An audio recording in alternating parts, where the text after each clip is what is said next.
How does it work? Let's take as an example a company like PepsiCo, which is the parent company of many of the most popular soft drinks and snacks in the world.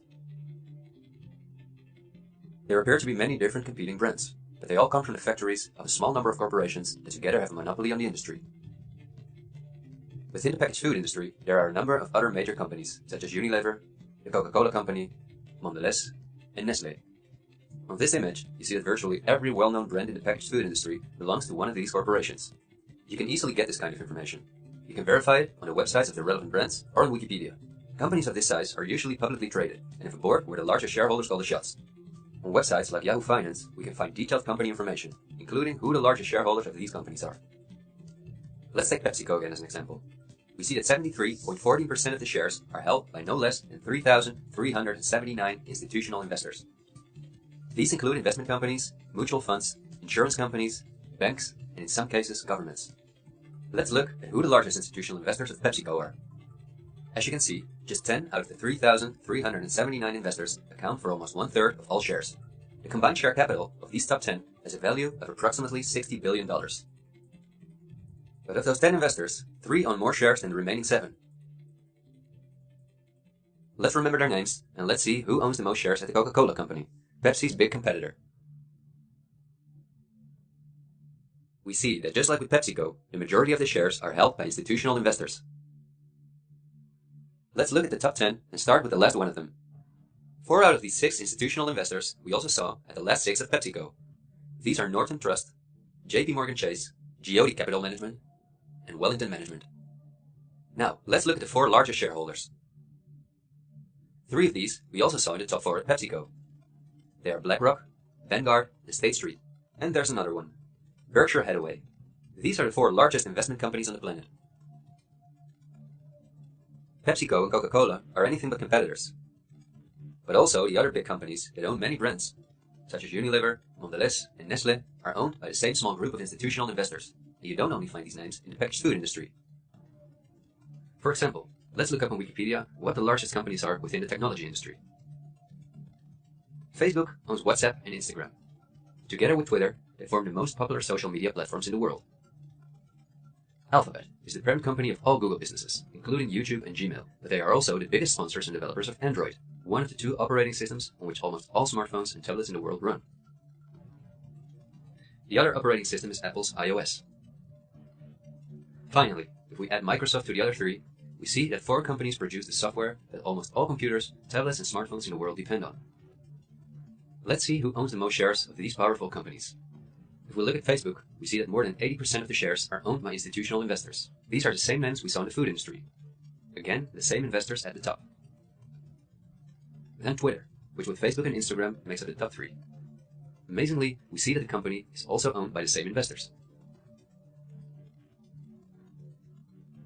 We see them at Apple, but also with their big competitor, Microsoft.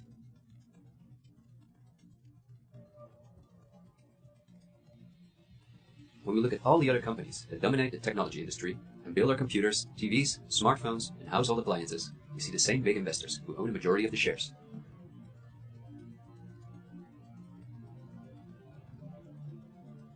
We see this within all industries around the world, and just to show you that I'm not exaggerating, I'll give you another example. Let's say we want to plan a vacation. On our computer or smartphone, we look for a cheap flight to the sun through websites like Skyscanner and Expedia, both of which belong to the same group of institutional investors. We fly with one of the many airlines, of which the majority of the shares are often owned by the same investors or by governments, like Air France-KLM. The aircraft we fly is in most cases a Boeing or an Airbus. Again, we see the same names. We look for a hotel or an apartment through Booking.com or Airbnb.com. Once we arrive at our destination, we go out for dinner, then we write a review on TripAdvisor. The same investors are at the basis of every aspect of our journey, and their power goes even much further, because even the kerosene that fuels the plane comes from one of their many oil companies and refineries. Just like the steel that the plane is made of comes from one of their many mining companies. This small club of investment companies, banks, and mutual funds are also the largest shareholders in the primary industries, where the raw materials come from. If we look on Wikipedia for the largest mining companies in the world, we see that their shareholders are the same institutional investors we see everywhere else. The same goes for the largest agricultural companies in the world, that our entire food industry depends on. For example, they own Bayer, the parent company of Monsanto, the world's largest seed producer, which produces 90% of all the cotton seed on Earth, as well as the majority of all other seeds. But these institutional investors are also the shareholders of the largest textile manufacturing companies in the world, and even the numerous popular clothing brands that turn the cotton into the clothes we wear are owned by the same group of investors. Whether we have the world's largest solar panel producers or the largest oil refineries, the shares are managed by the same companies. They own the tobacco companies, who produce all the popular tobacco brands in the world. But they also own all the major companies in the pharmaceutical industry and the scientific institutes that produce the drugs. They own the companies that produce our metals and raw materials, and the entire automobile, aircraft, and arms industry where those metals and raw materials are processed. They own the companies that build our electronics. They own the big department stores and online marketplaces.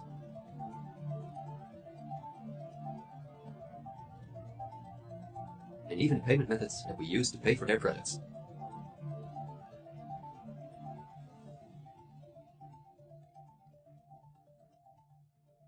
Because I want to keep my story as short as possible, I've decided to only show the tip of the iceberg. If you decide to investigate on your own, using the sources that you've just seen, then you will discover that even many of the most well-known insurance companies, banks, construction companies, telephone companies, restaurant chains, and cosmetic brands are owned by the same institutional investors we just saw.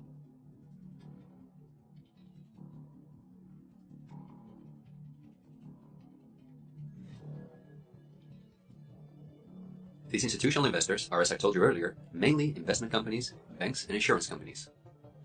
They are in turn also owned by shareholders. And what is the most amazing thing? All of these institutional investors own each other's shares, and together they form an immense network that we can compare to a pyramid. The smaller institutional investors are owned by larger investors, who in turn belong to even larger investors. The visible top of this pyramid consists of only two companies, and we have seen their names many times by now. They are Vanguard and BlackRock. The power of these two companies is something we can barely imagine. Not only are they the largest institutional investors of every major company on Earth, they also own the other institutional investors of those companies, giving them a complete monopoly.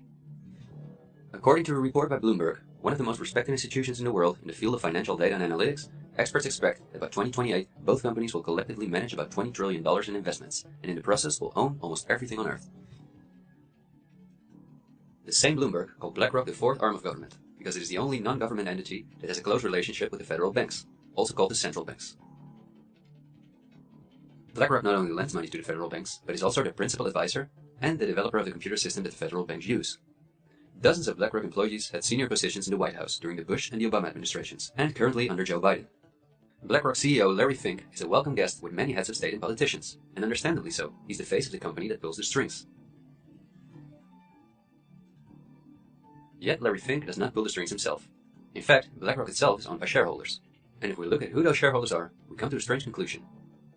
We see that BlackRock's largest shareholder is Vanguard, and this is where it gets dark. Vanguard itself has a unique structure that makes it impossible to see who its shareholders or clients are. The elite who own Vanguard don't want anyone to know that they are the owners of the most powerful company on Earth. But of course, this is no secret to those who are willing to look into it. Reports by Oxfam and Bloomberg show that 1% of the world's population collectively owns more money than the other 99%. Indeed, Oxfam claims that as much as 82% of all the money earned in 2017 went to this 1% of people. Naturally, those who own the most powerful company on Earth would also be the richest among this 1%.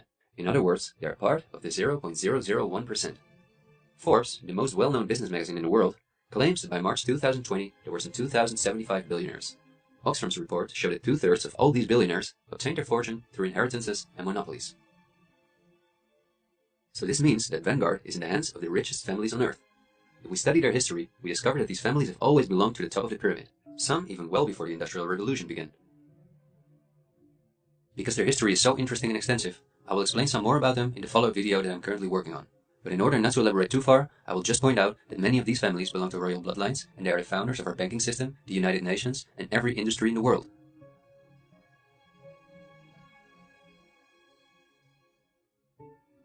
These families never lost their power, but because of an increasing world population, they were forced to hide behind investment companies such as Vanguard, whose largest shareholders are the private funds and non-profit organizations of these families. To make the bigger picture more clear, I need to briefly explain something about these non-profit organizations. These are the links that connect the business community with politics and the media, allowing major conflicts of interest. At first glance, however, this is not too noticeable. Nonprofits, also called foundations, are organizations that rely on donations, and they do not have to